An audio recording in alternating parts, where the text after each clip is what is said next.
green. Are you an ultimate Eagles football fan? Well, you're in the right place. Ready? This is Birds 365, hosted by the new Mac and Mac, Jody McDonald and John McMullen. Here we go! Who collectively have covered and talked about more than 50 plus years of Eagles football. Kick off your day with Birds 365. You'll get debate. We love to argue. You'll get the real story from inside the locker room. And you'll hear from some of the great football minds from around the region. You're about to become an Eagles insider. Get in the game. Join Jody Mack and Johnny Mack and join the football community that flocks to Birds 365. Birds 365 starts right now. Welcome to the NFL. Let's go!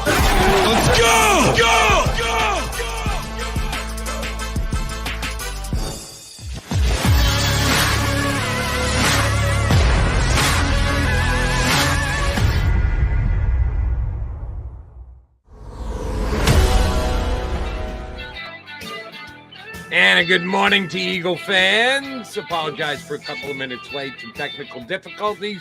Well, we're up and running, and we're glad you're streaming in with us. It is Birds 365. You got Jody McDonald, Rick Saratella co-hosting today because, as you should know by now, my usual partner, John McMullen, is off to Eagles practice in mere minutes from now. But we're going to milk him for every piece of information we can for the next 25 minutes before we let him get out the door. Johnny Mac, a more inclusive day of practice because they actually had quasi pads on yesterday, shells yesterday. Yeah, we went with actual shells. Football? Are you kidding me? Nah. The Eagles are actually playing football. Is that what you're trying to tell me? Today is full pads. Ooh. Official full pads. Today we're cosplaying football, as I like to call it. So we're getting closer. But yeah, it's a little bit more important when the pads come on. I think you see that in Kansas City with Orlando Brown. Orlando Brown's like, I'm not going to come in until the pads come on. Then he says, all right, this is a little bit more important. Let's get it. So it's more important when the pads finally come on. And I think it'll be really important, as I said, for this offense, because the strength of this offense is clearly the offensive line. And when they have those big guys have those pads on, it's a little bit more difficult to do some damage from the defensive standpoint. Yeah, it's hot, it's humid, it's August, the pads are on, and we got our first taste, or you got your first taste of some one-on-ones from what I hear, John. And O-line, we got to give the offensive line a little credit because we've stated how the defense has been ahead of the offense. Yeah. However, outside of my guy, Jordan Davis, who I'm sure we'll get to in a minute, the offensive line sounds like they really won the majority of those one-on-one reps against the defensive line, most notably Cam Jurgens, who stonewalled both Jordan Davis and Javon Hargrove, looking pretty good, that rookie. Yeah, Cam has looked a little bit more advanced than I was expecting, especially against that defensive line. So it is, Jeff Stoutland hates one-on-ones because it's designed. We talk about there's certain drills, 7-on-7s. The offense should do well in those. One-on-one pass rushing drills, the defense should do well in those. It's really difficult for the offense, the offensive line. And for the most part, the guys you would expect, Jordan Mailata, Lane Johnson, they did very well. Cam Jurgens, though, yeah. He did a really nice job, and you can tell he's undersized, but he's really strong. He's sort of that country strong. And yeah, to beat Jordan Davis, man, I got to tell you, it just looks weird seeing him in the middle of the line. I've never seen anybody that big playing defensive tackle. It's like Jordan Mailata playing defensive tackle almost. Jordan's got about 2 inches on him. But he's so big. They were on the far side of the field, so we had to get up into the sort of makeshift stands at the NovaCare complex. And to see that side of the field, Jordan Davis lined up at nose tackle. You can't even see Jason Kelsey on the other side. It's completely blocked out. It's it's like an eclipse. Yeah, he is a big dude. And yesterday he got some good reps in and got praise for the way that he played, which means he didn't get to the quarterback. Apparently, Mr. Hurts had maybe his best day of camp so far. At least his connection percentage was bigger than it had been other days. Might have not have thrown the ball downfield much, but he did throw it over the middle a lot, John. You and I have talked about the quote-unquote spray chart that they use for quarterbacks to show where the ball's going and where the ball's being caught or defended. And last year, Jalen Hurts did not venture over the middle of the field much at all. He threw percentage-wise more outside than maybe any other quarterback in the National Football League. Was it a point of emphasis? Is that going to be what this camp is going to be about, to make sure that Jalen Hurts gets comfortable throwing the ball over the middle and isn't going to be shy about doing it? I don't know if that's what this camp is about, but I mean, there's no reason for him to not be comfortable throwing the football in the middle of the field if he's confident in himself, because you have those two big targets, A.J. Brown, Dallas Goedert. In theory, they should be able to dominate the middle of the field. But in the past, the quarterback just hasn't been competent to do it. Now, you add AJ to the mix.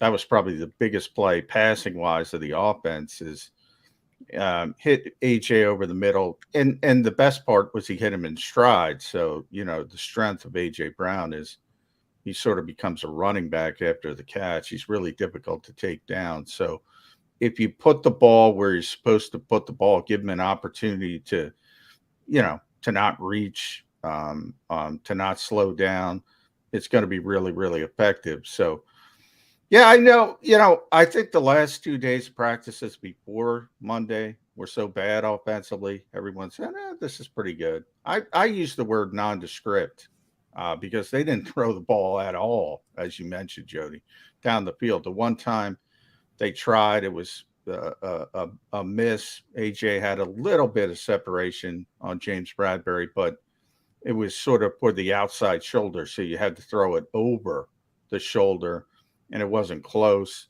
And then there was one other sort of deep ball that was incomplete as well. So everything was underneath. And look, if you're an NFL quarterback, you should make those connections. So I think it was nondescript, but nondescript is better than it was where it was before. So that is a positive. Yeah, I think it's about timing, touch, and accuracy, right? Those are the areas where Jalen Hurts is going to win. He's not this guy that's going to roll out to the right hash mark and, zip a opposite, left hash mark out route, and squeeze it through tight windows. And I think what you're referring to, Jody, I actually saw the stat yesterday. Our good friends at Football Outsider said 10% of Jalen Hurts passes were over the middle. Yeah. I think it was the worst in the league. Yeah. Just to give you a ballpark, the NFL average is like 22%. And I think that does come with confidence, because let's be honest, when you run those cross routes, when you're throwing down the middle of the field, those windows get a little bit smaller, right? And you've got to have the confidence to. Bad things can happen if you miss in the middle of the field. Yeah. Then you have the tip drill, and then bang, it's coming the other way. So, if you don't have confidence in your accuracy, maybe you want to stay away from those high traffic areas, which I think is what was going on. But when you have Dallas Goedert and AJ Brown, I mean, those are two big bodies, two big targets over the middle. They can use their bodies to seal defenders. There's no reason to not show confidence in those two particular players, specifically over the middle. And we'll see how it shakes out. That reminds me of something, though. All of a sudden, one of my biggest concerns about this offense is there's no Devontae Smith.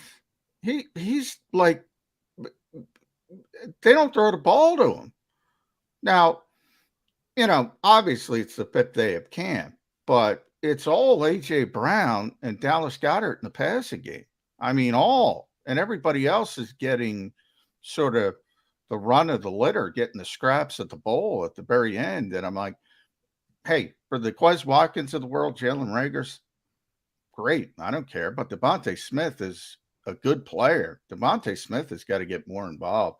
Hopefully they see the first 4 or 5 games and start designing more plays for him as they continue with this offensive install, because this is not an offense that's going to go progression 1, progression 2, progression 3.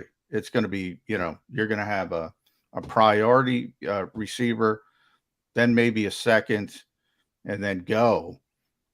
So if you're not designing plays for Devontae Smith, you got to design plays for Devontae Smith. That's not a good sign to me. John, at least what's been reported, I know you reported, others did as well.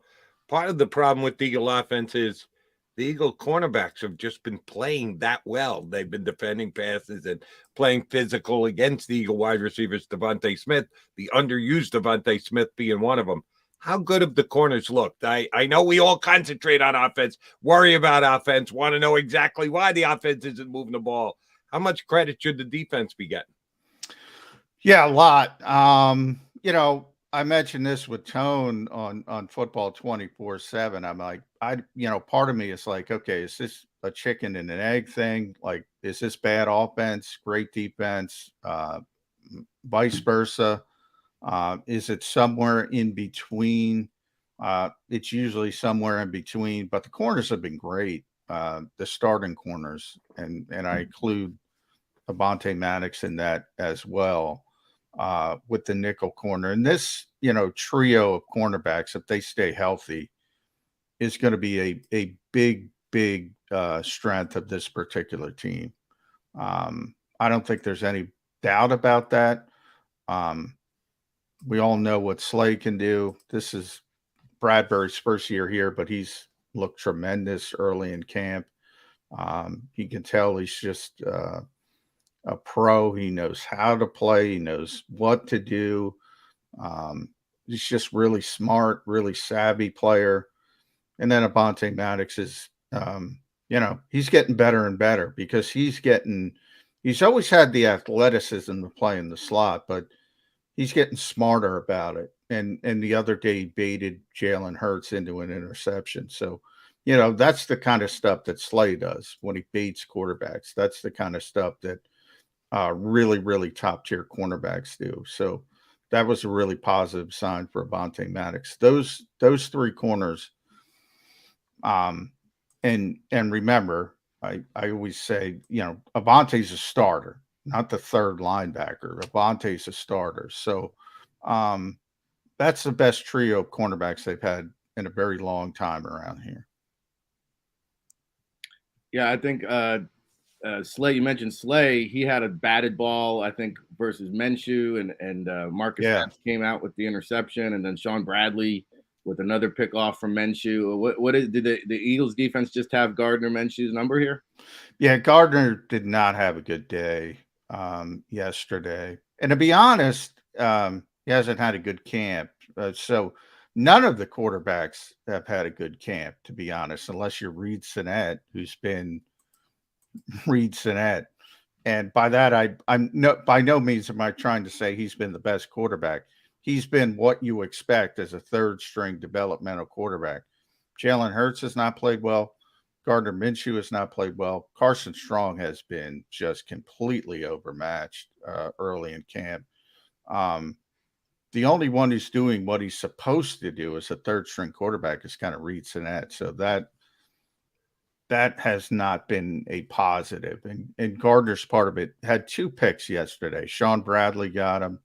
And as you mentioned, the Slay PBU turns into a tip drill. I talked about the middle of the field, and Marcus Epps is there. And Marcus has played tremendous as well early in camp. So, they need better quarterback play. It was interesting to me. Nick Sirianni said pre-practice yesterday, oh, everything's fine. Everything's great. We're lining up right. All the technical, the spacing's right. He did admit there's too many turnovers, so I do give him credit for that. And he went into pretty in detail about what Jalen was doing wrong on his particular interceptions, but he's not worried. And, maybe he shouldn't be worried because they haven't even put on the pads, and that'll happen today. Johnny Mac, a couple of Eagle players have already taken exception to media reporting about these first handful of practices. We touched on Miles Sanders yesterday. I don't think that any of you guys, and I know Elliott Parks because I talked to him firsthand after the Eagle practice on Friday, did anything wrong by noting that Miles ran with the second unit. Didn't mean he was going to run with the second unit only. Didn't mean his job was in jeopardy with the Philadelphia Eagles. He just ran with the second unit. It was worth noting. And Miles got his nose bent out of shape. And yesterday, Jalen Reagor responding to a tweet by John Clark, which was, I trust John Clark, and you can confirm what he said was accurate about the way that Jalen played and was playing. He comes out with a not for rebroadcast tweet in response. What's the deal here? A little thin skin from the Philadelphia Eagles with kind of, you only get so much scrutiny. You guys are only there so long. My God, how can you dare report on what's going on? Modern player, some guys get it, some guys don't. I mean, with Jalen, it's been this way for a while. Jalen should just delete social media. I advocated that. I mean, look, I advocate all players don't go near social media because there's going to be some toxic stuff. And where you're getting upset about somebody describing a play, or in Elliott's case, he took second team reps. It's factual and nobody denies it. And even the head coach said, yeah, we rotate. He was in with the second team. Doesn't mean he's not a starter. He is the starter. And, guys get upset. There are other guys, Jalen Hurts, who doesn't get upset at all about that kind of stuff. Jason Kelsey, he'll talk about it. He'll give the big speeches behind the scenes, but he understands what it is. Modern player is all I can say. It's unbelievable that those are not deep cutting criticisms. I mean, he's taking second team. I joked Elliott yesterday. He should say, not bad for a second team running back. Miles ran for a touchdown. You should tweet out, not bad for a second team running back and see what happens. But that wouldn't have went over well. No. Jalen Reagor, he's gone through a lot. And that's why he should just delete that thing and stay away from it. Yeah, but John, I mean, if he's responding to that kind of criticism out there, you don't just, maybe he logged on Twitter and came across it, but to me, it's in his head because he's searching for it now. He's out there. Oh, yeah. Well, that's the problem. And that's why I said, and clearly it was deleted. Now, Jalen Reagor's blocked most of us anyway by this point. But he kept Johnny Clark. Yeah. And there's a few he kept. And that's why Johnson's the nicest guy in the world. That's probably why. I mean, okay.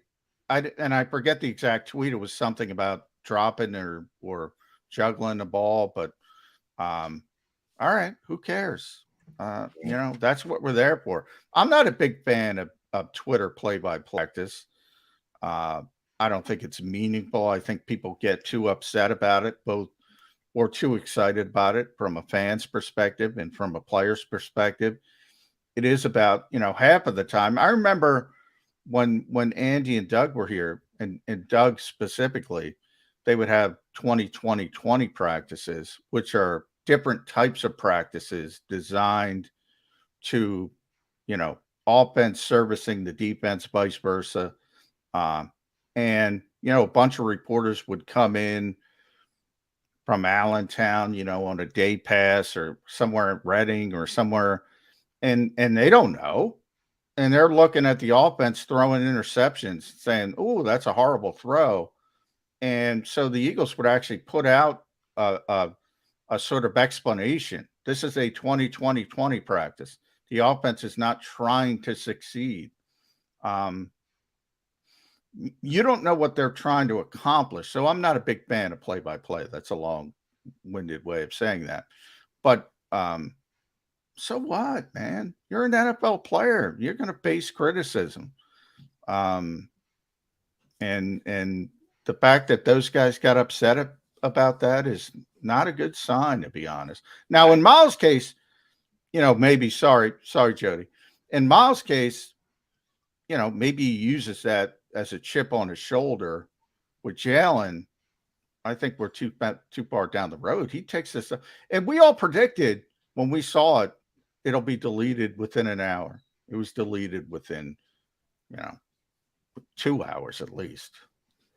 And you're right. At least Miles, to this point, has used it as motivation because, according to you guys, he's looked as good as anyone else on the offensive side of the ball so far. Do want to ask about one specific play, and this is really getting narrow focused. Jalen Hurts rolled left, tried to throw across his body, got picked off. Was not a pretty play at all, and there's been a lot of talk about the fact that when Jalen goes left, that's what you want to do if you're a defense, force him left, kind of like a basketball player, make him go left. Yeah. Do that with Jalen Hurts. You got that's what Tampa Bay did. Tampa did a great job of it in the playoff game they had last year. And maybe this is, I got to take my eagle-colored glasses off. Could that have been Jalen just working on it? That he knows it's not a strength, and he knows at some point during the year he's probably going to have to make a play going to his left. I harken back to baseball spring training stuff where a pitcher will throw 7 straight curveballs. You'd never throw 7 straight curveballs in a real game, but if you're working on your curveball, then you're going to throw 7 straight curveballs. You don't care how many get smacked around. Was that it, or was that just natural reaction? The pocket pushed that way. He went that way. He still can't do it. We're screwed. Was there any chance that was by design, that they wanted to give Jalen a chance to show that he's better at it this year? It was definitely the pocket breaking down. He just happened to get flush left. And that was one of the plays Nick talked about specifically and called it a bad decision. And they were hoping he would dump it down to, I think it was Miles, might have been Boston, but and instead he tried to throw it over the middle of the field, and what happened. They weren't. They're hopeful that once he gets flushed out of the pocket, that he would make the good decision. And look, he's going to have to prove that because everybody's got the blueprint. We always say this is a copycat league. It is a copycat league, but it's a very, very slow moving copycat league. And, opposing defensive coordinators really don't get to this kind of stuff until the off season. Now everybody has that Tampa Bay tape. They saw what they did. It was very, very effective. And teams are going to try to make sure that when Jalen Hurts escapes the pocket, it's to the left and not the right.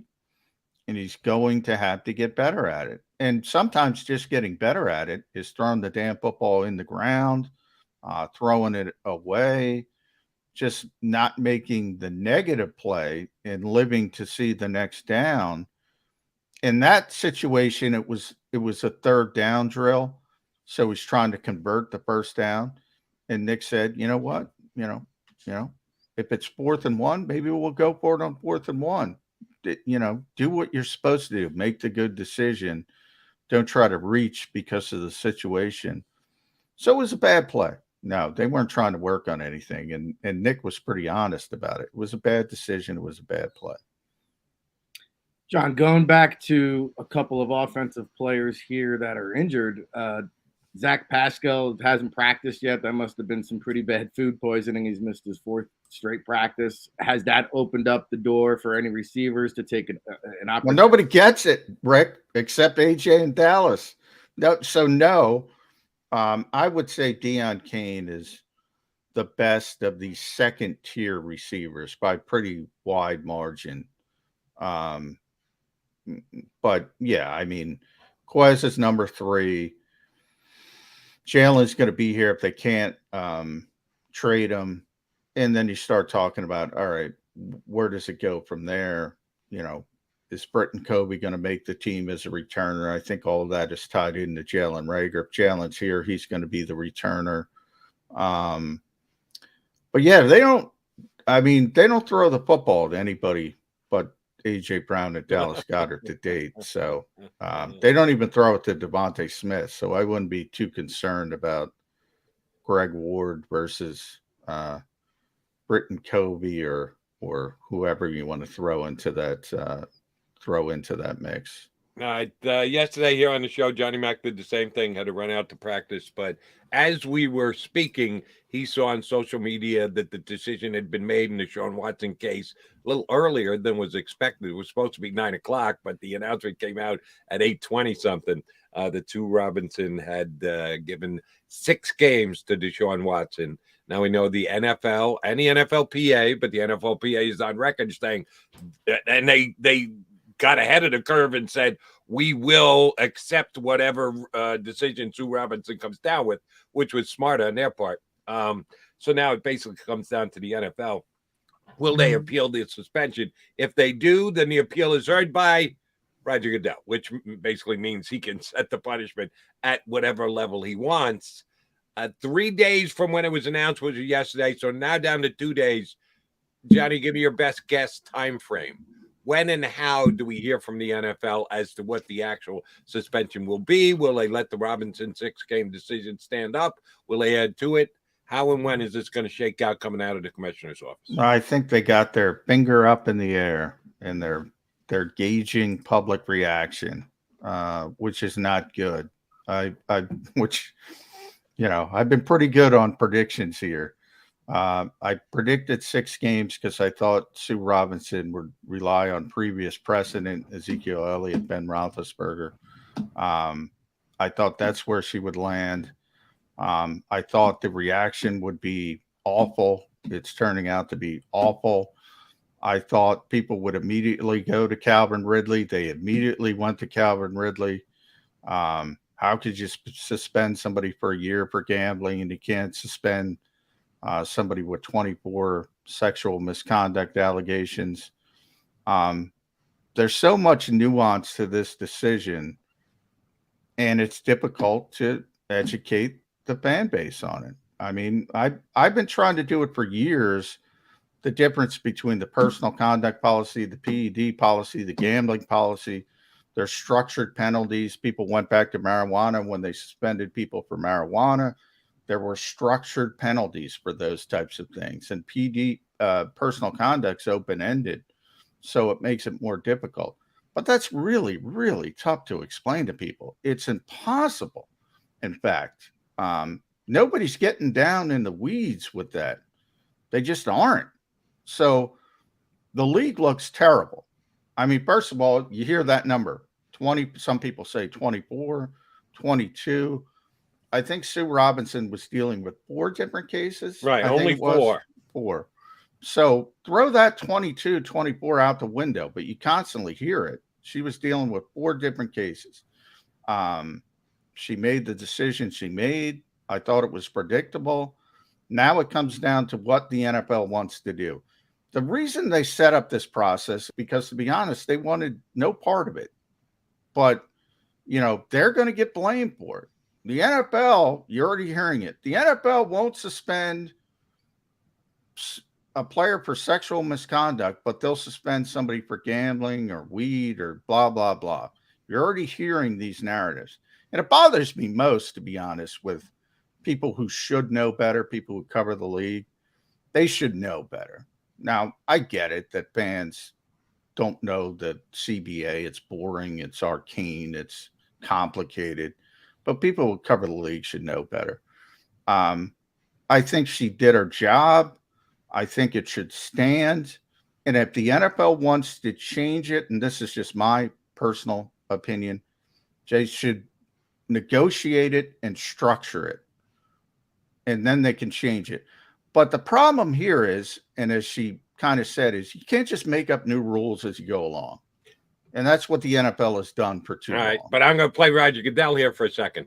Yeah, they can. Well, yeah, they can. They agreed to it in collective bargaining that we would have an independent judge give an opinion, because that's all it is, an opinion.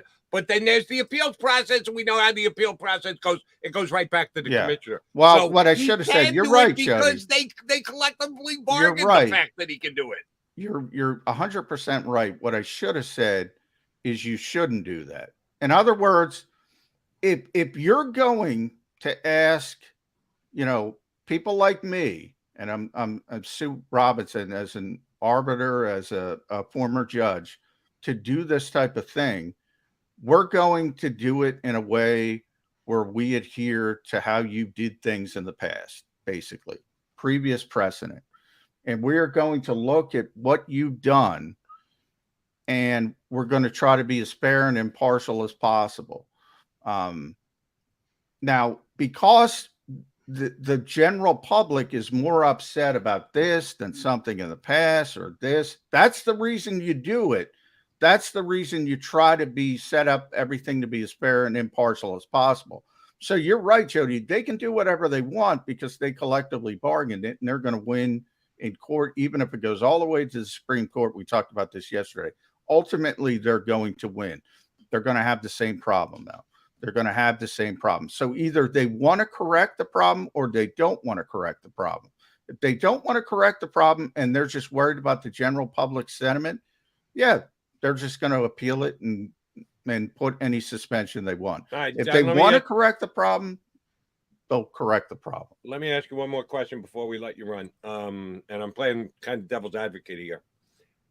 The precedent is set that Sue Robinson attempted to make her decision using precedent. There was no precedent before this. There had never been a case like this. And as soon as you have a somewhat similar case, well, then you change the focus. If there is a pretty darn exact previous decision made on a specific action, then it's easy. Yeah, you should stick to precedent. But we've never had a player accused of 24, 26 cases of nonviolent sexual assault. But again, she wasn't dealing with the 24 cases. All right, then just 4. We've never had any player accused of 4 nonviolent sexual assaults. And so how do you use precedent? But because from a judge's perspective, the precedent is what they described as nonviolent sexual offenses. Is what the NFL. So you're never going to have Ben Roethlisberger accusation of being in a bathroom. You're never going to have the exact same accusation. That's not what they're saying by precedent. They're saying by precedent. She's saying by precedent nonviolent, which is a goopy way of describing it. Number one, but that's the way the league described it. Ezekiel Elliott, same way. You're not going to have that exact same circumstance of what Ezekiel Elliott did, or Adrian Peterson, or Jameis Winston. You're never going to have the exact same incident. Every incident's going to be different. The precedent part is the nonviolent sexual offense part, and that's what she was ruling on. And the fact that you can't just wake up one day and say, "Oh, people are taking this worse than they took this," and say, we want to make it this. And that's sort of what it came down to. J-Mac, no, you got to run. Got to get to practice. What coach you hearing from today? Shane Steichen, the play caller, baby. The play caller. All right. Get the ball to Devontae Smith. Let's get so maybe there'll be a question. You know, that'll be Johnny Mac's first question. Is Devontae Smith still on the roster, Shane? Because it doesn't look like you're calling his number much here in practice. J-Mac will be back with us again tomorrow. Safe travels over to Philly. John McMullen here with us. Thank you, guys. Thank you, Johnny. 65. All right, Ricky Saratella's in for Johnny Mac today. We got a good guest. Good job by Rick getting Howard Balzer to agree to come on with us. Over 30 plus years of doing radio, I probably had Howard on my show 50 times. Great NFL writer, hosts a Hall of Fame show on Sirius XM's NFL radio. And this weekend is the induction of the Hall of Fame, including Coach Dick Vermeil. So we're going to have Howard Balzer a little bit in hour number 2. I've never asked Howard to come on the show because he's a West Coast guy. I said, I'm not going to ask him to come on at 6:20 a.m. Rick did, and Howard said, yeah, I'll get up. Not a problem. I can get up for you guys. So looking forward to talking to Howard Balzer when we come back. I wanted to get John's take on everything Eagles and also the Deshaun Watson thing. I want to give Rick a chance to talk about where he thinks this Deshaun Watson thing is going as well. Jordan McDonald, Rick Saratella, appreciate you streaming on in here on Birds 365. Go for the pulls and the pools. Go for the oohs and the ahs. Go for the bubbles and the bubbly. Go for the story and the stories. Go for the win. Go to Ocean Casino Resort. Book your trip at theoceanac.com. Action News at 11 with Rick Williams. It's the team you trust to bring it all together. The stories that impact your community. A sports roundup for the locals. And the AccuWeather forecast you depend on. Action News at 11 with Rick Williams.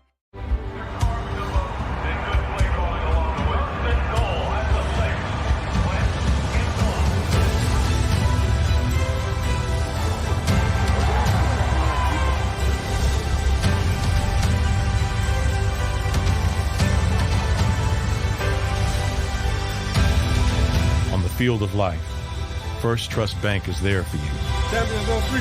1, 2, 3. Because Philadelphia dreams deserve a Philadelphia bank.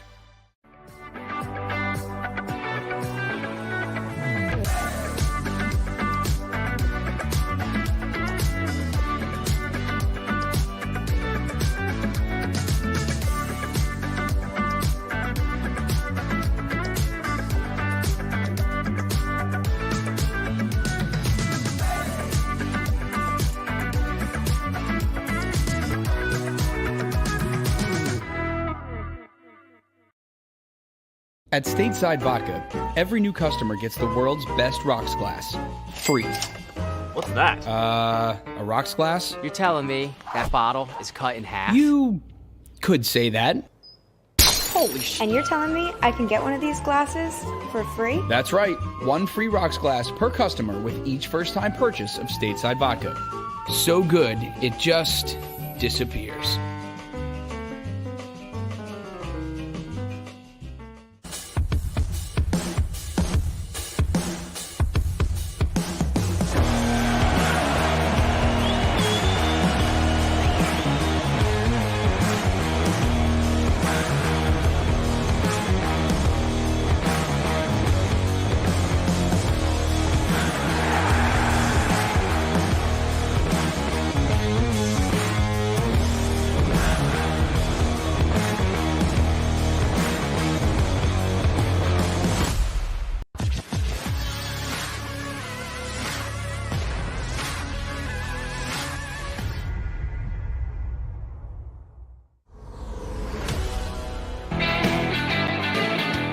Birds 365 is what you streamed on into this morning. We thank you for doing so. Jordan McDonald. John McMullen just took off for Eagles practice. He'll be there. He'll be back here tomorrow to report on everything that goes down in practice number 5. The first time this year, the Eagles actually put on the pads. They put on shells yesterday, smaller size, but they will not tackle to the ground. They will not tackle to the ground in any Eagles-only practice. I wanted to get this to John. Well, we certainly can do so tomorrow because we don't have to worry about it for a couple of weeks. When they have those joint practices, have they already negotiated with the Browns and the Dolphins that they won't be tackling to the ground? I'm doubting that. I'm guessing they're actually going to hit somebody in these practices, joint practices they got coming up. But that's still 2 weeks away. We'll get back to the Birds in a second. Ricky, I do want to get your thoughts on, because I apologize, monopolized the questioning with John about the Deshaun Watson decision. Here's the point that I was attempting to make. Maybe I did a bad job. Maybe John just disagrees with me. There's no perfect precedent. John did agree that there's no such thing, the happenstance and the likelihood that the exact same thing would have happened with a previous player for them to base their disciplinary stance against Deshaun Watson just wasn't going to be the case. So you have to try and find something that's similar, something that you can base a decision going forward on, but there's no perfect comparison. As soon as you say there's no perfect comparison, to me, that means, well, there's going to be some subjectivity to it. It can't just be we'll apply exactly what's already been decided with a previous case to the present case. They're all different. If we acknowledge that the chances of them being exactly the same is infinitesimal, well, then you have to give the person who's making the decision latitude, in this case with Sue Robinson for now, until it becomes Roger Goodell. You have to give them the latitude to be able to compare one to the other and decide if one is lesser, if one is worse than the other. That's why I don't think it's a lock that Roger Goodell is just going to rubber stamp this and say, yes, we turned the process over to Sue Robinson and we're going to let her do it. I think the public perception has been, and then, yeah, I'm just using social media. I took a couple of calls on it on my WIP show last night, but judging through whatever you get through social media and or on any other media outlets, most people seem to think that this punishment just isn't enough. Do you believe Roger Goodell will be swayed by public opinion? I think John had a good analogy where the fingers in the air, they're kind of testing, gauging the wind to see which way it blows. Now, I mean, I haven't seen surprisingly any of the female employees, because I think that's one of the big changes from Ezekiel Elliott or Big Ben Roethlisberger. There's an influx of females in every single NFL facility and building, and I have not seen one of them, to my knowledge, come out and be outspoken about that. I don't know if because a lot of them are interns or lower level jobs, they don't want to jeopardize that. But I believe if the female community came together and had just as much outrage as the public outcry is, I think this suspension would definitely be longer. Now, on the opposite end of the spectrum, the NFL might not do anything because there's a human element involved. But at the end of the day, whether we like it or not, Deshaun Watson never has been convicted of any wrongdoing in the court of law. The United States of America, you're supposed to be innocent until proven guilty. So in a way, Deshaun Watson, even though we discussed, he admitted some guilt by coming to these settlements in the court of law, he's still an innocent man. And I think that's what really rubs people the wrong way. Not only that, the signing bonus wasn't touched, the guaranteed wasn't touched. The Browns finagled this contract so that he would only be, as it currently stands, I think it's only a $365,000 pocketbook hit. I mean, that's an embarrassment, quite frankly. So the league does come out here looking like some egg with some egg on its face, but the Browns found a loophole, and it's really a poor taste in what they did there. I'm with you in that the fact that he's going to pay such a small monetary fine for what he was judged to do, I think is ridiculous. But you should just hold that against the Browns. That's not on anybody else. The Browns were the ones who decided to structure the contract the way that they did. That Deshaun's agent asked for it, and the Browns relented and said, okay, fine, here's the way we'll do it. But that's on Cleveland. That's on the Browns and not on anybody else. Roger Goodell should not feel badly for that. NFL fans should not hold that against Roger Goodell. And I would even go so far as to say Roger Goodell shouldn't attempt to add to the amount of games that Deshaun Watson is suspended to balance the scales because he's losing so little financially. That's just the Browns. Take it up with the Browns, Commish, at some date when you get the chance. Pull Jimmy Haslam aside. Say, do you really know? Do you understand how bad this makes us look as a league because you did what you did? But that's something they got to handle internally, and I don't think it should affect Goodell's handling of the suspension at all. You'll remember, and I know, Ricky, you've been following it close as long as I have, and certainly we both go back to the Ray Rice situation. They made a call on Ray Rice. They put the number out there, and then the video came out. And Roger Goodell had a whole bunch of egg on his face. And I really do believe that there were owners that wanted to fire Roger Goodell on the spot, that were ready to strip him of his commissionership. And Goodell felt the heat of that very much so. He doesn't want that ever happen again, because there are people in the media and certainly in NFL fan bases that think that he has been a soft commissioner, that he hasn't been tough enough on players with fine. And oh, by the way, Sue Robinson is a new way of doing things, bringing in an independent third party. Used to be cut to the chase, just go straight to Roger and let him decide. There was no other opinions. His was the only thing that came down and that mattered. I think that he's still feeling that. I think that Roger Goodell doesn't ever want to be perceived as the soft commissioner again. It's certainly the most he's ever feared for the potential of losing his $40 million plus a year job, whatever he's getting paid these days. Should he allow, we talk about precedent and what's come before, helping us decide what should become going forward. Do you think the precedent of the Ray Rice situation plays at all in this? I think it's correctly.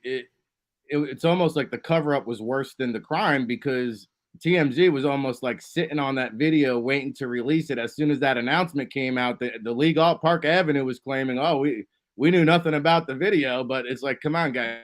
If TMZ had it, I'm sure you guys must have seen it. And I think that was kind of the outrage. But when you have video evidence of an incident, I mean, let's be honest. We all heard about the Ray Rice incident. I think we all, whether that's fair or not, after we viewed it, we thought even more worse things. And I think that was, the big thing with Laramie Tunsil, a whole different side case. He slides in the draft because there's a video of it. We haven't seen a video of Deshaun Watson. So I think if a video were to emerge, this could be a whole nother can of worms. What rubs me the wrong way is the Houston Texans seem to skate this squeaky clean. I mean, these were team-issued NDAs that a lot of these women signed. And the Texans got zero penalty. And I did see, as part of the reinstatement clause that Sue put in there, upon Deshaun Watson's reinstatement, it is advised he uses team massage therapist or team-approved massage therapist. And I don't know who's policing that, but now maybe there is some accountability for the Cleveland Browns if this does happen again. But to me, the fact that the Houston Texans got zero penalty, I think that stinks as well. Right. Well, they did get penalized financially because they did the settlements with all the individuals. And what was really telling about that, I think we discussed this previously here on Birds 365. There were only, of all the lawsuits against the quarterback, only 2 were filed by fellow Budsby clients that said, yeah, we're going to go after the Texans as well. The Texans settled with all the other ones that had brought suit against Deshaun Watson. Before they were ever served with a suit themselves, they said, let's reach out to them and see if we can negotiate a payment in advance before they ever filed the suit. So it basically is the Texans admitting, yeah, we're kind of culpable in this. If it goes to a court, we're probably going to lose. So let's get out in front of it and pay these people off. Yeah, they had to know they were complicit, that they were involved in this.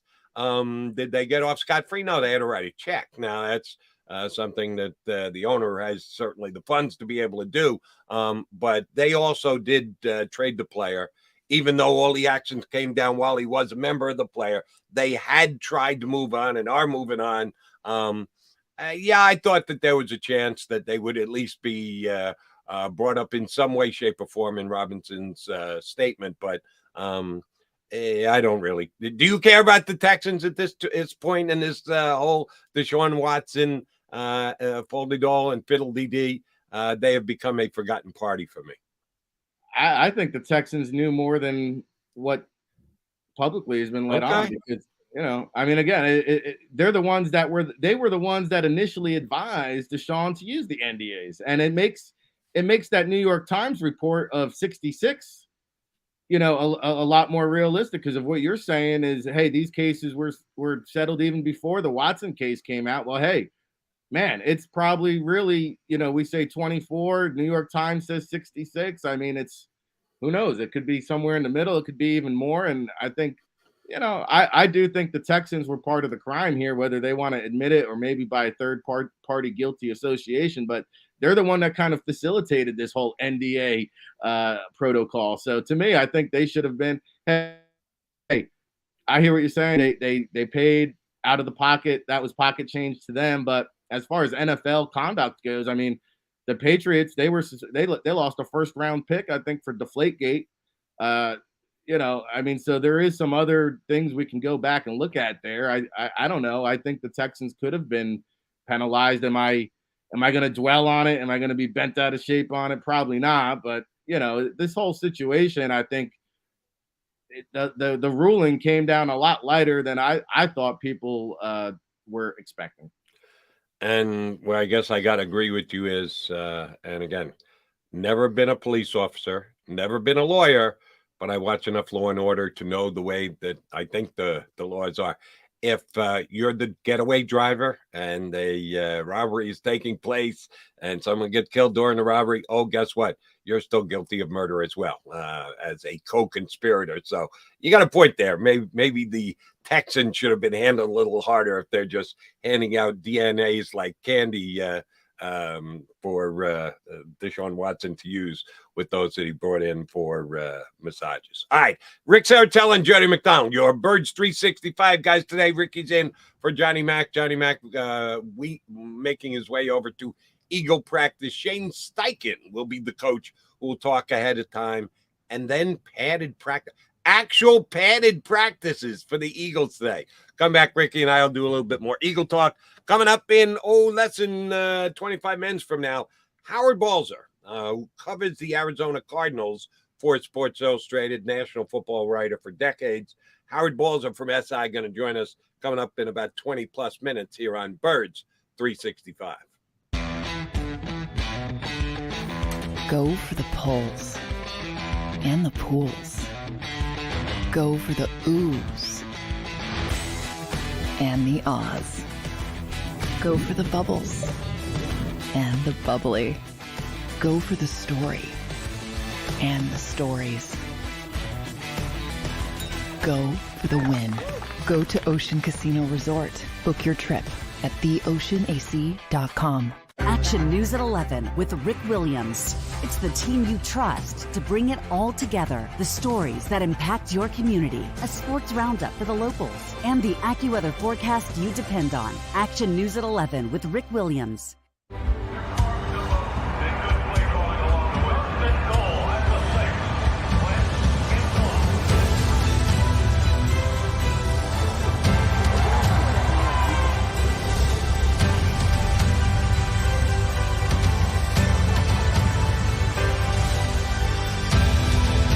Field of life, First Trust Bank is there for you. Champions on 3. 1, 2, 3. Because Philadelphia dreams deserve a Philadelphia bank.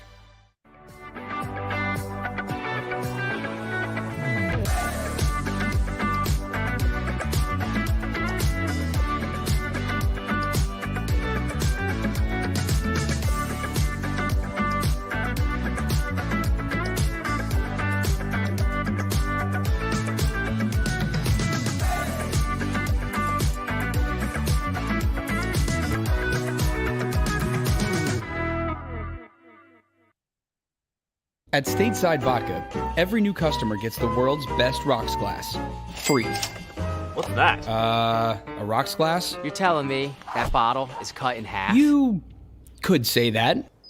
Holy shit. And you're telling me I can get one of these glasses for free? That's right. One free rocks glass per customer with each first-time purchase of Stateside Vodka. So good, it just disappears.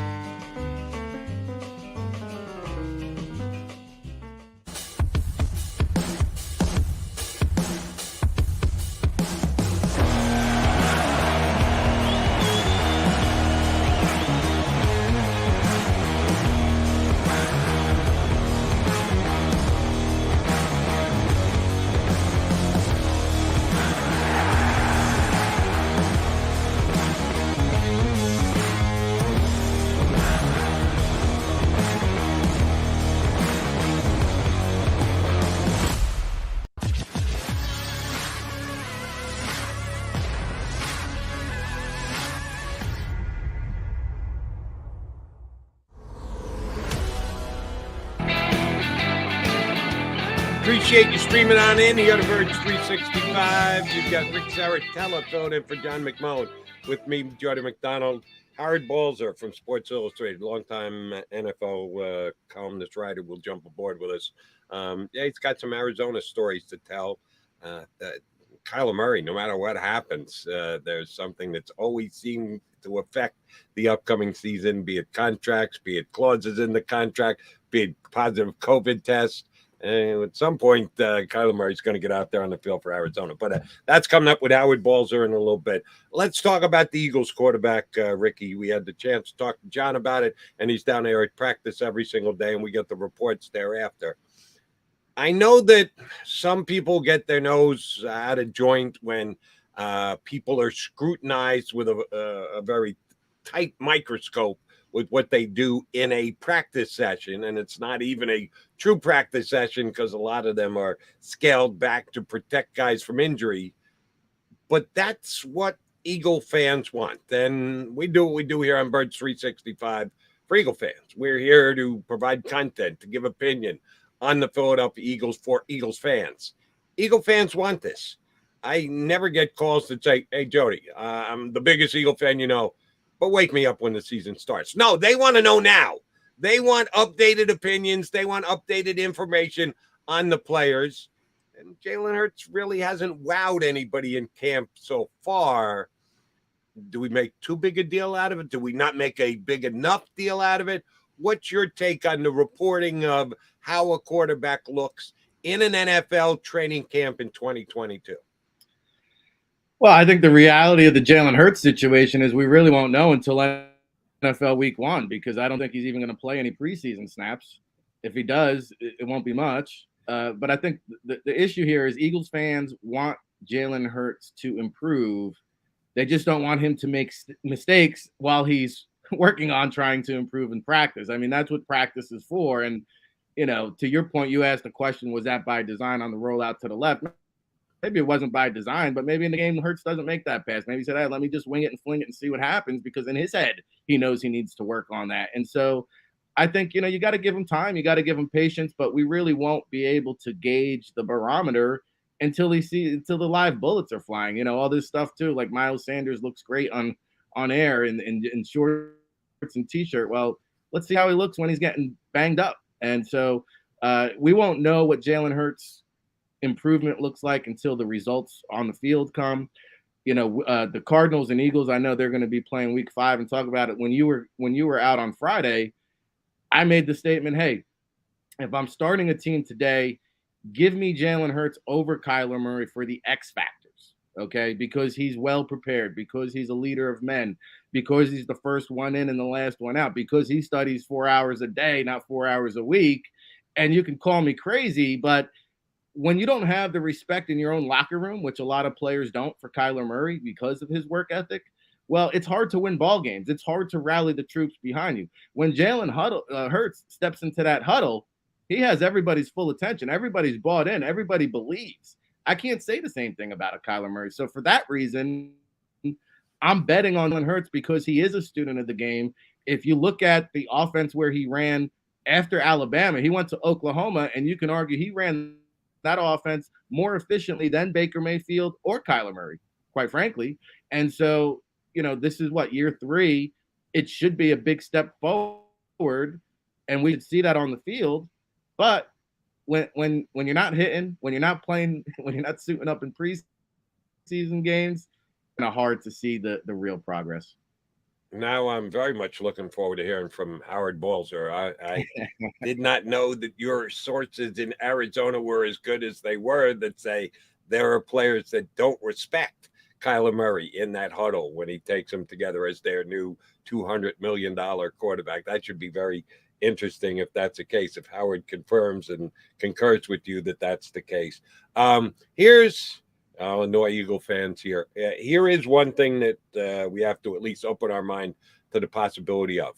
Johnny and I have been doing the Birds 365 show all offseason since they got their tails kicked to the side by the Tampa Bay Bucks in the playoffs last year. And people wanted to know, well, what needs to change? What's going to be different about the 2022 Eagles than the 2021 Eagles that got their butts kicked and handed to them by Tampa? Well, a big part of that was Jalen Hurts will be better. He will get better. An extra year, that much more practice, that's much more learning. Him being the man in the locker room, that it would all improve with the upcoming season. Certainly that's what all Eagle fans are hoping for. There's a chance that Jalen Hurts is what he is, that he's plateaued, that this is the level quarterback that he's capable of playing in the National Football League, that there isn't all that much room for improvement. That will be what it is. I would not say it's what you're hoping for, what you're banking on, but you have to at least acknowledge the possibility of it. Then there's one that nobody ever talks about, and that's Jalen Hurts regressing. That maybe Jalen Hurts overperformed last year.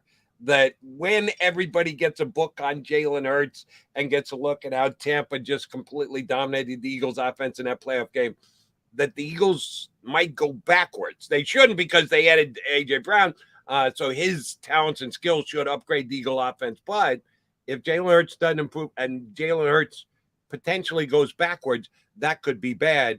And oh, by the way, as John and all the other Eagle beat guys have reported, Jalen Hurts isn't the only quarterback that's struggling in camp these days. Gardner Minshew isn't doing anything.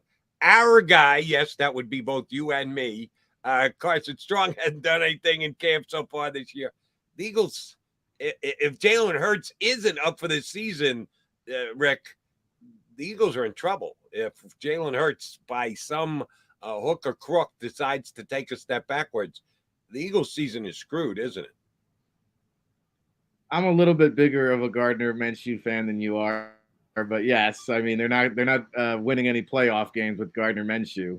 Now, I will say if Jalen Hurts regresses with arguably the best offensive line in football and the addition of A.J. Brown, well, then they'll be looking for a new quarterback next draft, right? And I think those are the two biggest factors that he has working in his favor. And we talked about throwing those balls over the middle. Well, hey, it doesn't necessarily have to be deep downfield now. You could throw a 5-yard slant to A.J. Brown crossing the middle, and he can take it the distance now. They didn't have that element a year ago. So I think that's going to bode well for Jalen Hurts. I think he's going to progress. I really do, because he's a guy that puts in the work. I mean, he's prepared. He studies. He has the cerebral mentality. And I mean, you could argue that he did progress slightly last year. I mean, the accuracy still is nowhere near where it needs to be, but it did improve slightly. And that's what you get with a young quarterback, is baby steps, experience, sitting in the saddle, seeing those different scenarios. And, the Tampa Bay defense threw the whole kitchen sink at him in that playoff game. And now he's got his feet wet and he knows what to expect. Let's remember, Lamar Jackson has also struggled in the playoffs. And that's kind of the big knock on him, is can he get over that hurdle? And look, he's won an MVP. So I think Jalen Hurts is going to improve. I think he'll be okay.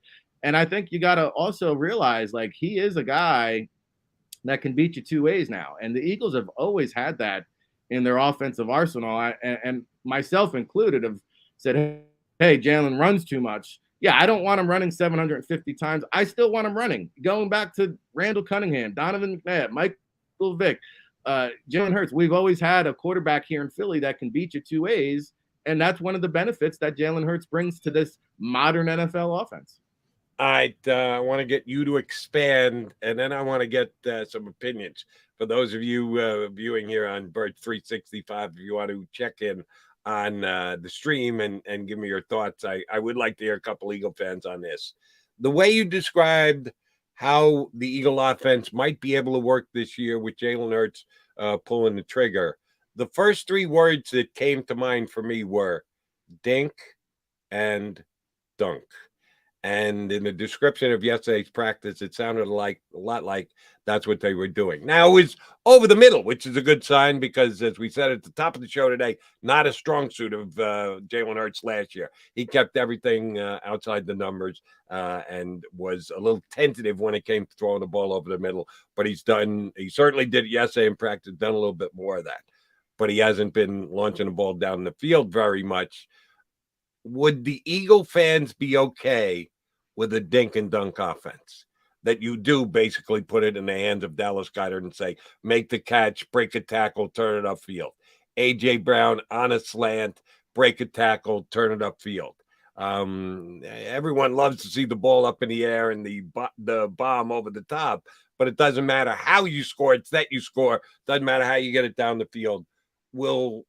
In the NFL in 2022, we know the Eagles have made a concerted effort to be more of a passing team this year than they were last year. The biggest example, of course, is the A.J. Brown signing.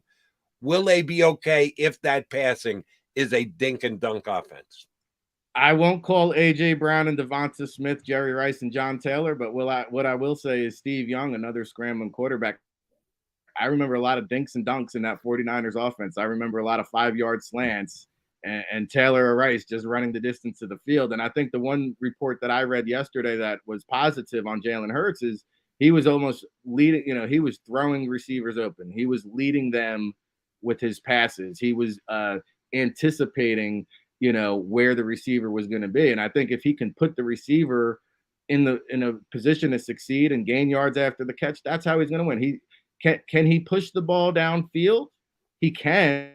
Can he push the ball downfield like the other elite quarterbacks in this league? No, it's not his game. It's not his style of play. But he can make those throws. But he's got to focus on where his strengths are, and it is in that short to intermediate passing game. Now, he is gun shy. Absolutely, he's scared to let it rip. Let's be honest. It'll come, and if it doesn't, they'll go find somebody else who can do it. All right, we got a couple of quick responses. I just want to share these because we don't go to the stream that often, but I did want to get the Eagles fans' perspective on this because I had not wrapped my head around yet that the Eagles may be just a all short passing team. And I do get to deal with a lot of Eagle fans taking the calls that I do on WIP when I'm on there. Wanted to see what the off the top of their head Eagle response was. I asked the question, would you be good with the Eagles offense if it was quote unquote a dink and dunk type offense? Please no from the original Baby Kittens. Dink and dunk is fine as long as they're 12-5. I'll be good with it. Yeah, I'm not sure the Eagles get to 12. They might be 11, but I don't think they're necessarily going to get to 12. They're good after the catch. Why not? If they can make those plays. You throw a 4-yard pass and the guy gets tackled immediately. That's not much of a play. You throw a 4-yard pass and the guy breaks the tackle, turns it upfield, turns it into an 11-yard gain. Yeah, that works.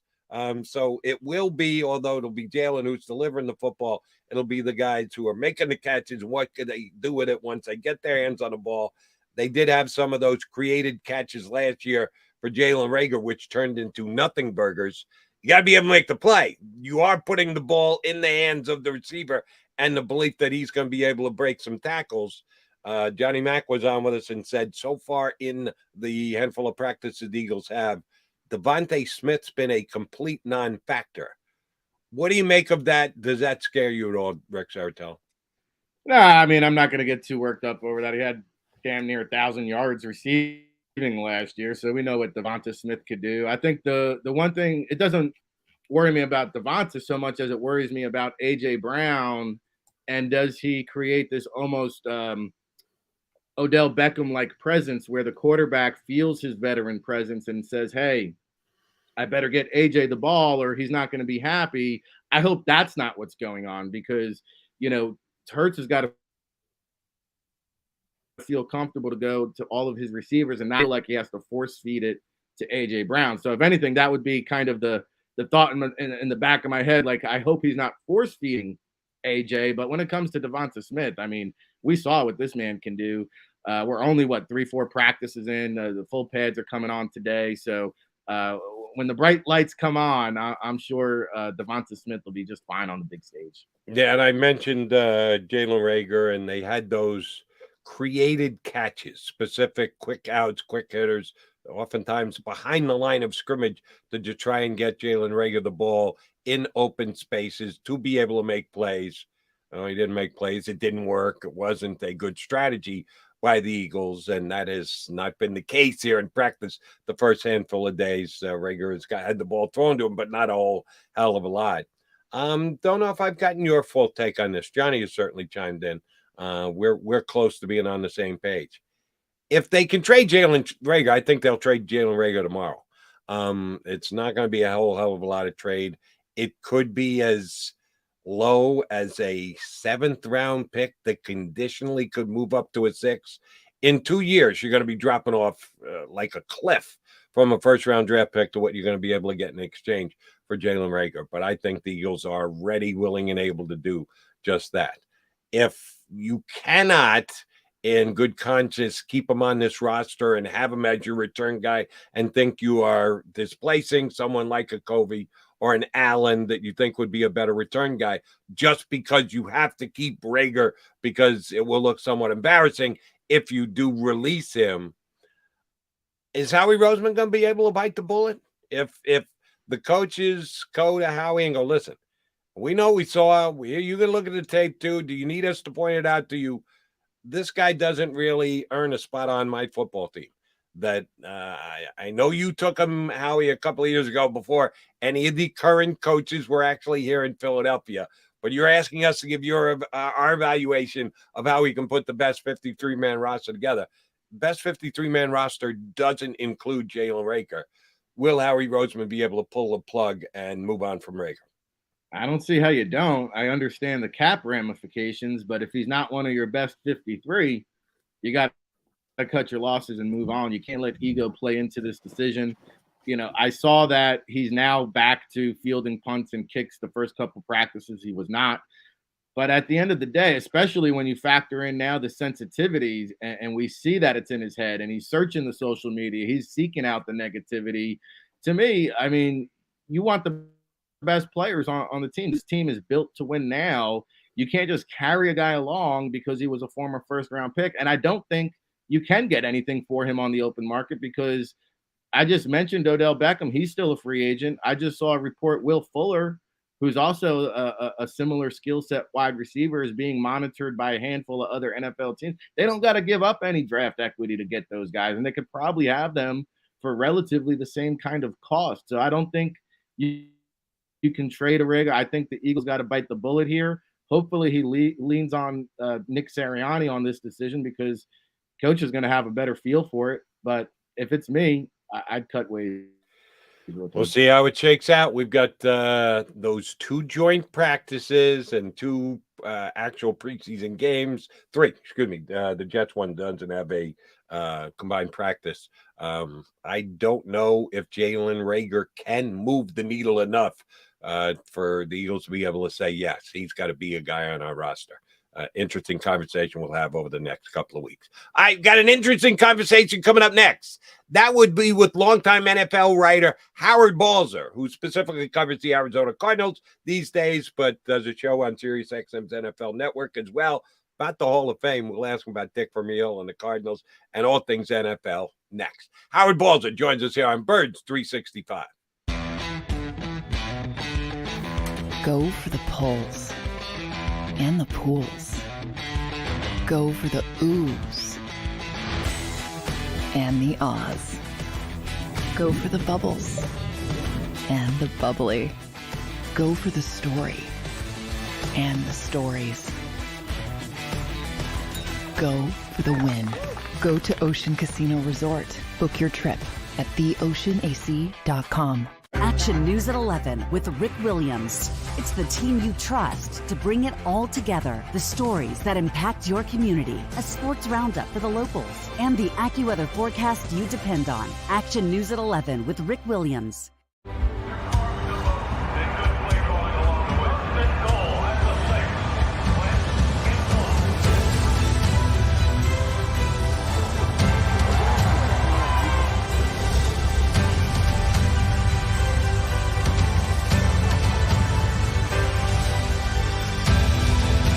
Field of life, First Trust Bank is there for you. Champions on 3. 1, 2, 3. Because Philadelphia dreams deserve a Philadelphia bank.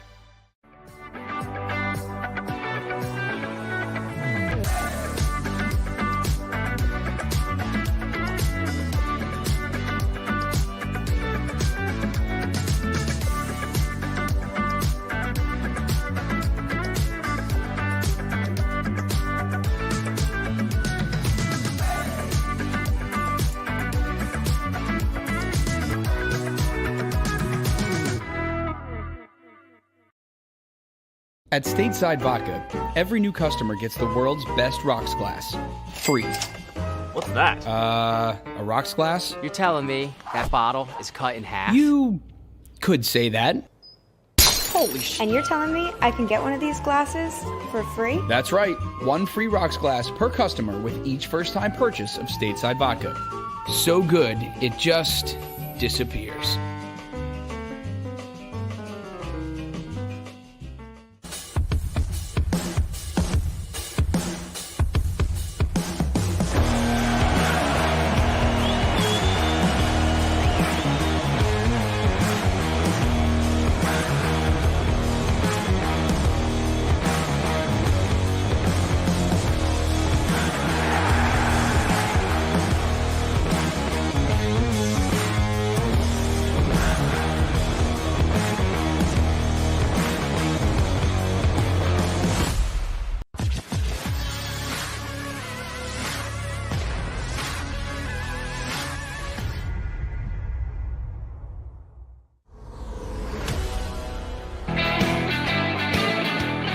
Mac guys, it's the usual grouping on the show, but John McMullen's already left to go to Eagle practice, so it's yours truly with Rick Saratella. We got Howard Balzer on the live from Arizona. Appreciate him getting up early for us. Damn, Balzer, you're a good guy to get up this early. For you guys, I'll get up at any time you want. What's happening, Howard? Thanks for joining us out there in the desert. I know you're getting ready to head out to Cardinals camp, and we were just talking about none other than Mr. Kyler Murray, who's in the news again. Never seems to be for the positive reasons. What's the status here? He's going to miss at least the next 5 practices or so? Well, it was really strange yesterday when you say at least, because, Cliff Kingsbury, I think, who delivers a lot of the news to us, sometimes doesn't get things totally right. I mean, he says he has to be out 5 games, at least 5, but then says, but if he gets a negative test, he can come back before that. So then why even mention the 5 games? Just say he's got COVID, and when he tests negative, he can return. And so it's pretty wild. But like you said, this entire offseason has been a soap opera, which I term the young and the restless. And now it's the really restless or resting right now, certainly. But, man, I don't know if you could write a book that would really be able to translate or discuss everything that's happened with this guy since right after the end of last season that led up to the new contract, all the controversy with that looked like, okay, that was all behind. And then on Friday, he was seen, the doctors were seen kind of like working with his wrist during practice, and then did not practice on Saturday, which was the first fan practice of training camp on, of course, with the NFL dubs. We're all back together Saturday. And then, of course, we find out yesterday about the COVID test. So it just seems that one thing piles up on itself for this guy. But, we'll see where it goes from here. But, he needs to get on the same page with his receivers. But then again, Marquise Brown hasn't been practicing since the start of camp because of a alleged hamstring injury. And you wonder if there might be something with the contract going on with him, because he scheduled guys to make only a little over $2 million this year. And now we've seen in the last several days the contracts that DK Metcalf and Deebo Samuel received, which of course are far and away exceeding what Marquise Brown is getting. So still a lot of stories that surround this team that you wonder about some of them if we're getting the straight information. There is a new narrative every day on Kyler Murray. You've been on top of it all year, Howard. But I want to kind of jettison ahead to the end, because I was surprised by Ricky's take earlier. He said that he doesn't believe that every single Cardinal teammate rallies behind Murray when he's calling the plays in the huddle, or will not in this upcoming season. Has he, because of all of the drama that's been surrounding him, lost some of his teammates that will do what they have to do because it's their job and they got to worry about their own production, but aren't being led by their quarterback the way most quarterbacks lead their team around the league? Has Kyler Murray lost some respect amongst his teammates out there in Arizona? There's always been the belief that is the case, but it comes from us on the outside. Certainly the players aren't going to admit it publicly. The players say similar things like, well, every player, every quarterback leads differently. And the way Kyler Murray leads is perhaps different than other guys. But I think he has to make sure that he's doing the right thing along those lines, because, man, when they're winning, everything is great. And he's smiling, he's happy, everybody's happy. When they start losing some games and the team overall isn't playing well, that's where the questions arise, where he starts making decisions on the field that show frustration, where he throws his arms up in the air when a receiver like A.J. Green last year doesn't come back for the ball, and an interception is the result. So I think that this is a part of his game, a part of his stature as a quarterback that has to improve and has to get better. And it'll all be in how he plays and whether this team can win, not only win consistently, but of course play well at the end of the season. And I think, though, that he has to show that strength that it's all about when you hit adversity, right? And he has to show that strength that when adversity comes, that he can be that guy that everybody else on the team feels, okay, he's got it together. He knows what's going on. And the one aspect of it is the last 2 seasons, he's been injured at the end of the year.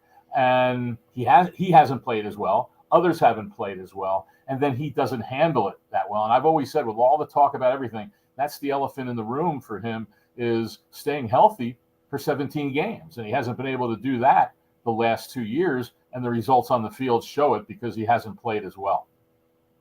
Yeah, I think there's some serious maturity issues personally, but let's not put all the blame on Kyler for this fiasco, because we all heard about the homework clause and he must do his 4 hours a week. It seems like that was handled pretty poorly by the Cardinals front office, right? Because, I mean, if that was the case, couldn't we just have pulled Kyler aside? And I know Kyler claimed that maybe he didn't see that language in the contract, but after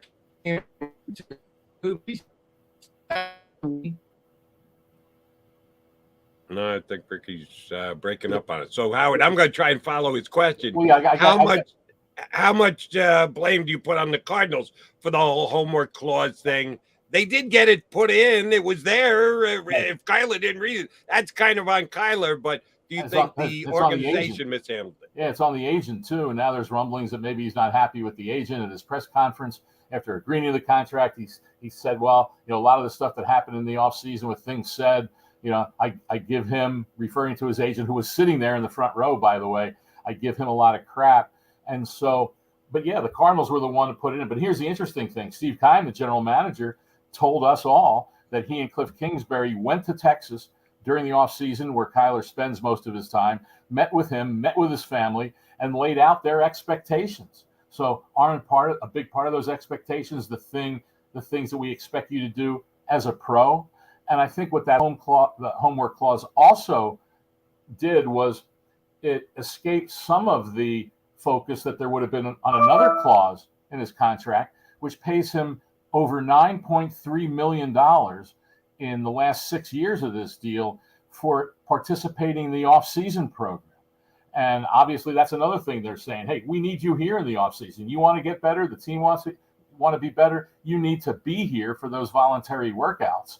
And so I'm sure they laid that out in their expectations, but then felt compelled to put those money bonuses in his contract for it.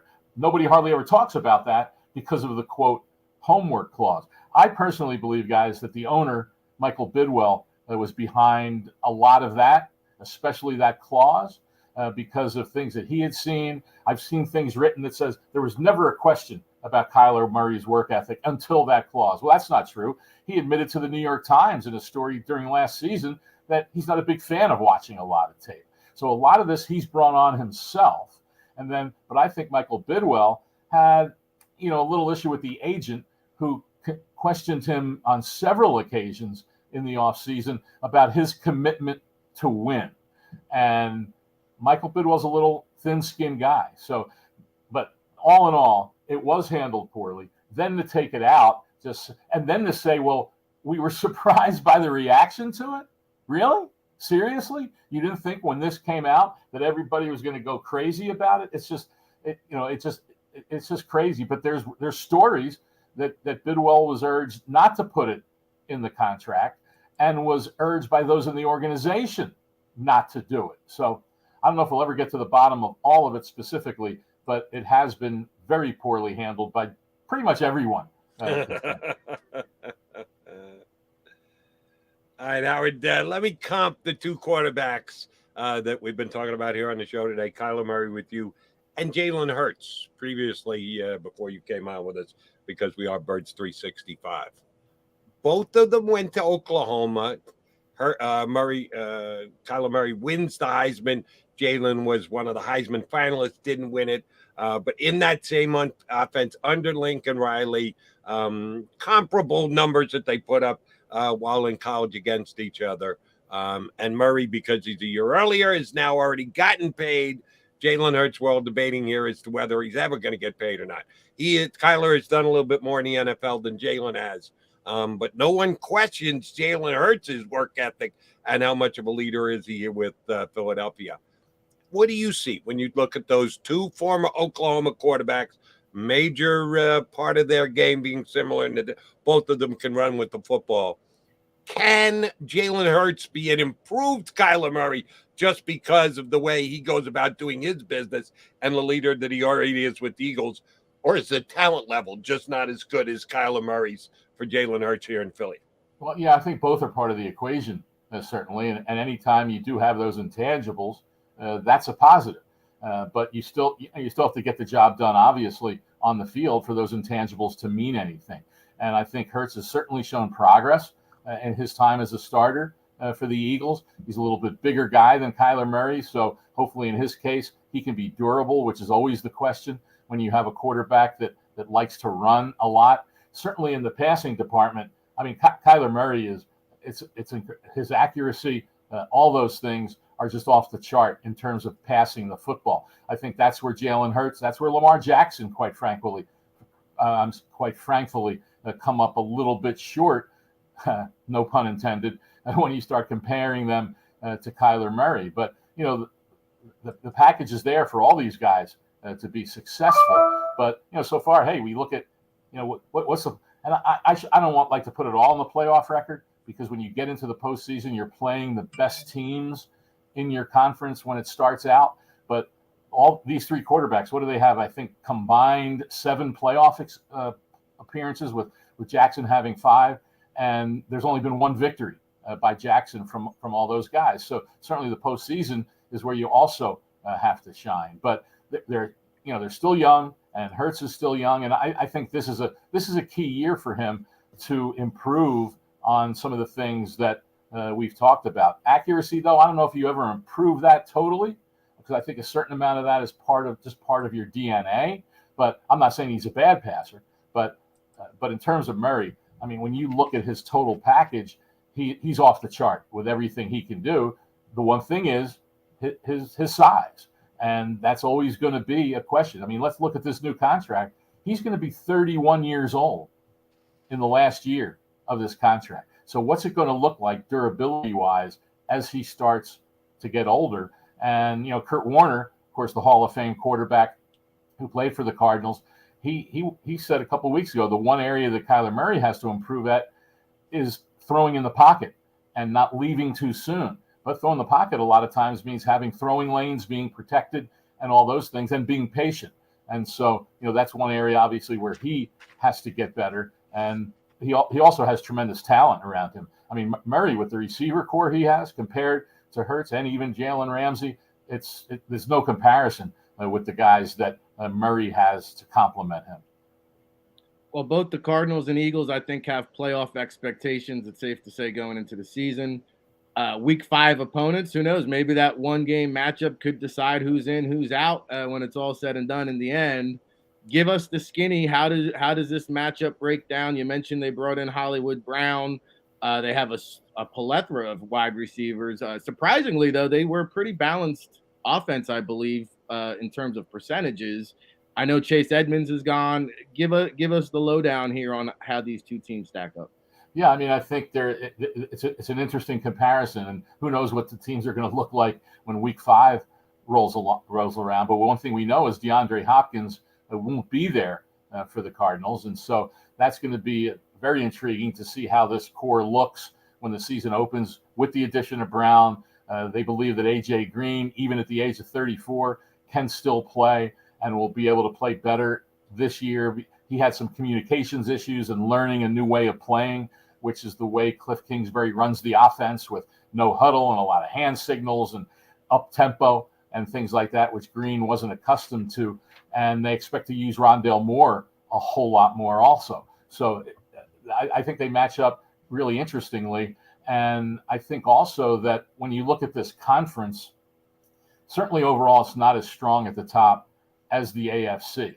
And so, how you do in these key matchups with teams that have those playoff aspirations, obviously a lot of times can make the difference. So, but you mentioned Chase Edmonds not being there and the balance that was there last year, Rick. And there's sometimes things get put in the pigeonhole, so to speak, when a team doesn't play well, like the Cardinals didn't at the end of last season. And it's pointed to that, well, Kingsbury's never finished strong and Kyler Murray had some issues, but the running game, and not only the running aspect of it, but the running backs with James Conner and Chase Edmonds, you go back and look at the first 8 games last season when the Cardinals were 7-1, and both those guys were healthy. They were on the field together. Edmonds had most of the snaps, about 60% to 42%, and they had a great, time sharing type of thing. Well, then Edmonds got hurt in the next game on the first play. And then after that, he missed several games. And all of a sudden, Connor was going from playing about 40 to 42% of the snaps to 70, 80. He had 2 games where he had played over 90% of the snaps. Then Edmonds came back and Connor got hurt from, I believe, being overworked. And then Edmonds played over about 82 and 90% of the snaps in 2 games that Connor wasn't there. And those guys only played together once in the last 9 regular season games. And that affected the offense, and Hopkins got hurt and a lot of other things. So they need to not only find a backup running back to Connor now with Edmonds gone, and it could be Darrell Williams, who's been with the Chiefs for 4 years. It could be Eno Benjamin, who's been with the Cardinals for 2 years and looks ready to ascend. But not only do they have to decide who's going to be the guy, but then to make sure to use them and not overwork James Conner. I think if they can do that and have some balance within that offense like they had last year, they can still be a very dangerous team offensively. And these 2 quarterbacks we're talking about, former Oklahoma quarterbacks, will be facing off week number 6. Don't forget, Eagles and Cardinals play early this season. One of the reasons why we're having Howard Balzer on with us today. All right, let's say you're off to Cardinal practice today and your cell phone rings while you're in the car, and you can put it up on Bluetooth because we know you got to go hands off. And you recognize it as a Westchester County number outside of New York. And you punch it up and, Howard, this is Roger Goodell. Can I pick your brain for a minute? I got a pretty big decision I got to make here in the next 48 hours. Whole appeal thing with the Deshaun Watson situation. I've certainly done a lot of research on it, but I'm kind of sitting on the fence. Howard, you kind of been around this league as long as I have, if not more so. You've been through it all. I'm the guy who's under the microscope right now, but I'm looking for a little helping hand.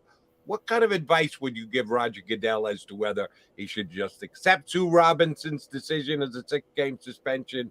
Should he try and add to it? If so, how much? How is he going to handle his statement when he makes one? I know it'll go to paper, but he at some point going to have to answer to the media as to why he made the decision he did. What kind of advice would you give Roger Goodell if he called you today?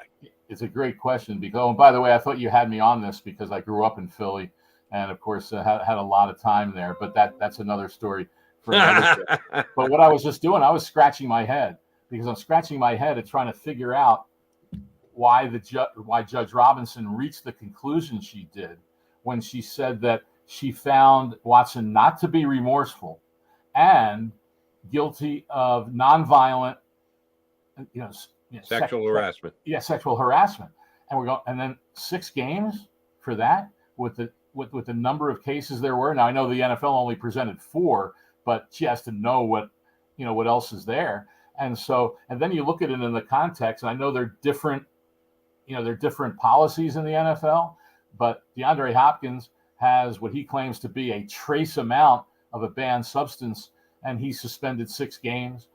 Calvin Ridley of the Falcons wagers $1,500 online on a parlay during the season last year. He gets a full season. I realize those strike to the integrity of the game, but fans and the public look at that and say, this really doesn't make any sense. The flip side is Roger Goodell and the league, for that matter, because it's quote the league, which are his investigators. They're the ones who have to say, no, this isn't right, and then decide whether to appeal or not. And then it goes to Roger Goodell for a decision.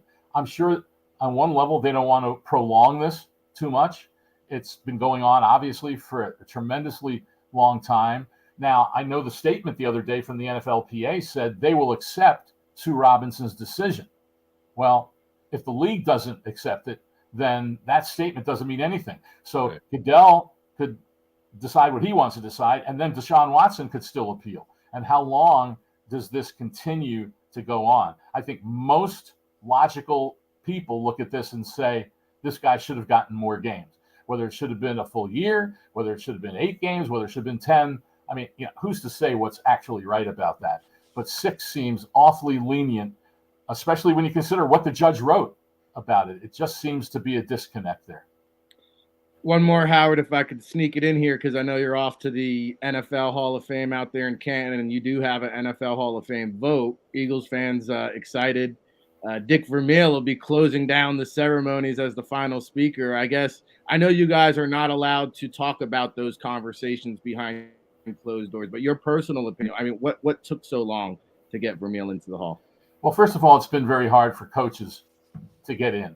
And that's one of the reasons that the separate coach category was, they decided to do it. The Hall of Fame did, the board of directors, just like they decided to do the separate contributors category. I believe it started in 2014 or 2015, because contributors like the great general managers, the Ron Wolfs, the Bill Polians, the Bobby Beathard, Gil Brandt, those George Young, those guys weren't getting in prior to that because they were considered in the same discussions with modern day players. And so I think that's what hurt Dick Vermeil. I think it also hurt that when you look at his overall record, a 52% winning percentage, some would look at that and say, well, he wasn't that good. But look closer at it. You mentioned the Eagles turned around a horrific franchise when he took over. Same thing with the Rams.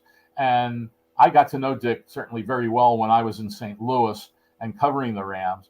And I put together some numbers for the committee to look at, which showed that in the third year of all his stops, including Kansas City, all of a sudden everything turned around and his teams made the playoffs. And from year 3 forward for the rest of his career in those stops, all of a sudden his winning percentage was 65%. So I think sometimes you have to dig a little deep into the weeds to look at a guy's case. But again, I think that the biggest thing was how hard it had been for coaches to be considered. But the guys with all the Super Bowls, the Tony Dungy's, of course, who still only won 1 or 2 actually. He only won 1. Guys like that were the ones who were getting in. But it was only a matter of time. He finally got in, and it's great to see him there. And I got to tell you a funny story. On the Hall of Fame show that I do for Sirius, we had Jerome Bettis on a couple of weeks ago, and Joe Horrigan, who I do the show with from the Hall of Fame, gave Jerome a little bit of guff for having such a long speech when he was enshrined in Canton. So I said, hey, come on, Joe, you got to be a little easier on Jerome. The speech was long because he had to stop all the time with all the Steelers fans there, making all that ruckus. And Bettis said, thank you, Howard, thank you. And he said, plus I spoke last, and so I needed to get the fans awake again who were there. And so because it was such a long evening, he spoke last. So I said to him, well, it's interesting, Jerome, because Dick Vermeil is going to speak last at the enshrinement this year, which of course comes up on Saturday. And so my question to you is, I wonder if that speech will be prolonged, because Dick will continue to break down and cry. Oh yeah, during his speech. There will be tears when Coach Vermeil speaks on Saturday. What are they trying to hold him to, Howard?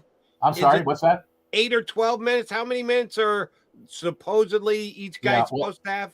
They tell them 6, and then music starts playing like the Academy Awards when they get to 8. But I have to give them credit, because last year they instituted that policy and everyone followed it. And the ceremonies are still long anyway, but they were much more concise, much more compact, and it moved through. And so we'll see. There's when you look at the class anyway, I mean, the guys who have gone forever in the past, the guys like Chris Carter and Michael Irvin, and man, they were speaking for more than a half hour, and that's the thing that really prolonged it. I don't know. I don't see anybody on this list being like that anyway, but they did a good job of it last year. I would expect for it to continue this year, and we'll have a ceremony. By the way, reminding all the millions of viewers out there, the ceremony begins on Saturday at noon Eastern time. Okay. They moved it up from the early evening to put it during the day. And so people, if you don't realize that, if you wait till the evening to turn it on, you will have missed it. Now, I suspect NFL Network will probably replay it, but still, it's always cool to see that live. So Eastern time, noon. Remember that on Saturday for this year's enshrinement. I'll be heading to Canton tomorrow and looking forward to being a part of, and just one of the greatest football weekends that there is in the entire sport. And, by the way, if you need an under-over, we wager on everything these days, right? Much apologies to those who get suspended a year in the NFL for doing so. I'm not an NFL employee, so I can talk about it all I want. Dick Vermeil, over 8 minutes. He's going last. They put him last for a reason, because they knew he was going to break down. He was going to go a little bit long. So that's why it's like soccer games. They've got to stop the clock for extra time. Extra time.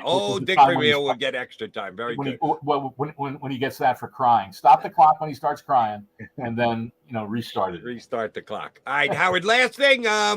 Please give a shout-out to where you used to call home here in the Delaware Valley. Where do we need to give a shout-out to?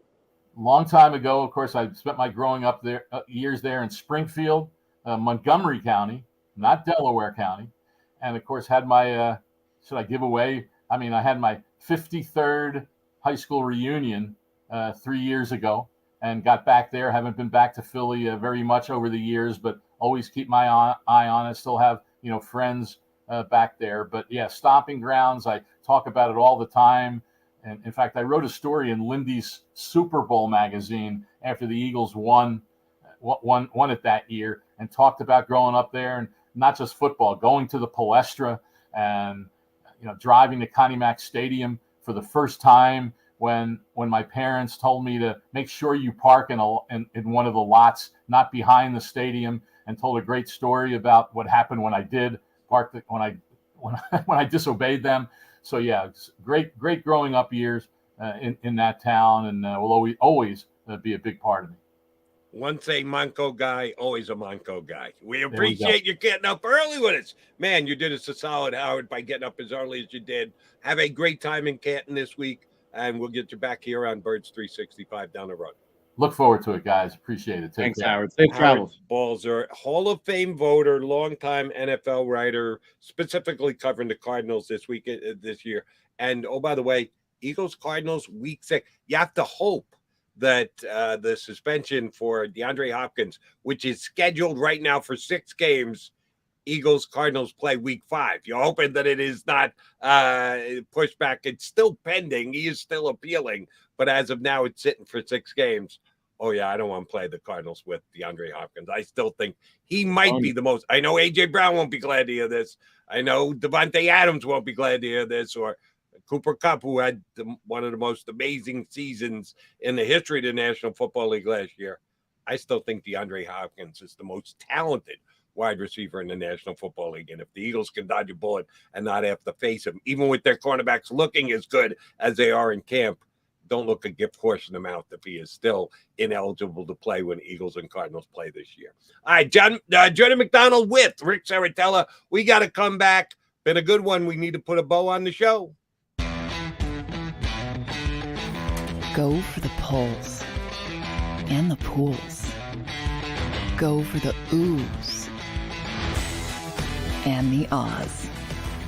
Go for the bubbles and the bubbly. Go for the story and the stories. Go for the win. Go to Ocean Casino Resort. Book your trip at theoceanac.com. Action News at 11 with Rick Williams. It's the team you trust to bring it all together. The stories that impact your community. A sports roundup for the locals. And the AccuWeather forecast you depend on. Action News at 11 with Rick Williams.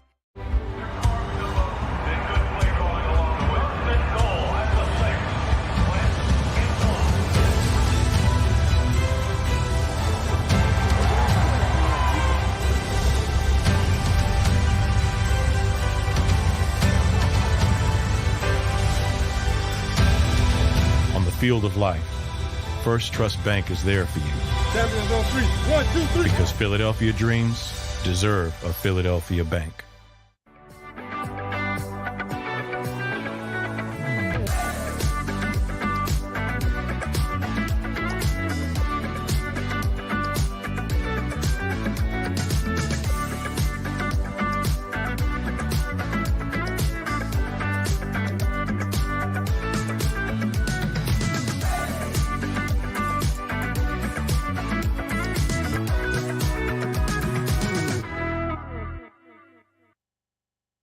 At Stateside Vodka, every new customer gets the world's best rocks glass.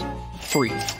What's that? A rocks glass? You're telling me that bottle is cut in half? You could say that. Holy shit. And you're telling me I can get one of these glasses for free? That's right. One free rocks glass per customer with each first-time purchase of Stateside Vodka. So good, it just disappears.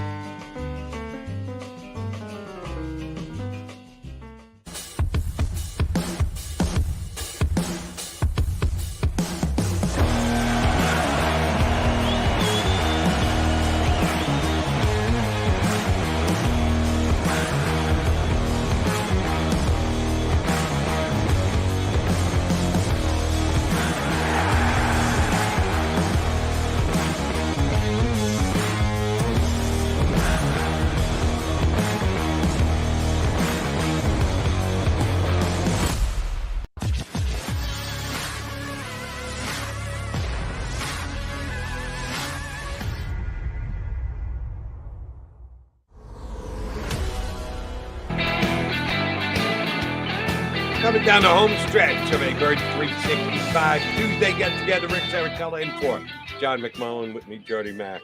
All right, Rick, when the Eagles get it going in about 8 minutes or so, there might be Eagles still watching Birds 365 on their phone before they get out there on the field. They may be completely padded up already, in full pads today for the practice, and they're catching the last couple of minutes of Birds 365. A quick word of advice from your buddy Jody Mack. Don't hit the quarterback today, because I'm sure you've seen the video of what happened in Buffalo's training camp this past weekend. A defensive lineman bumped. That's the extent of my description of what Phillips, I think it's Jordan Phillips. Is that the defensive lineman from Baltimore? I think from Buffalo. I'm pretty sure that's his name, DT. Bumped Josh Allen this weekend on a practice. Josh Allen took great exception to it, got back into the face of his own teammate. They had to be separated. All the players come running in, basically a melee on the field because he bumped Josh Allen.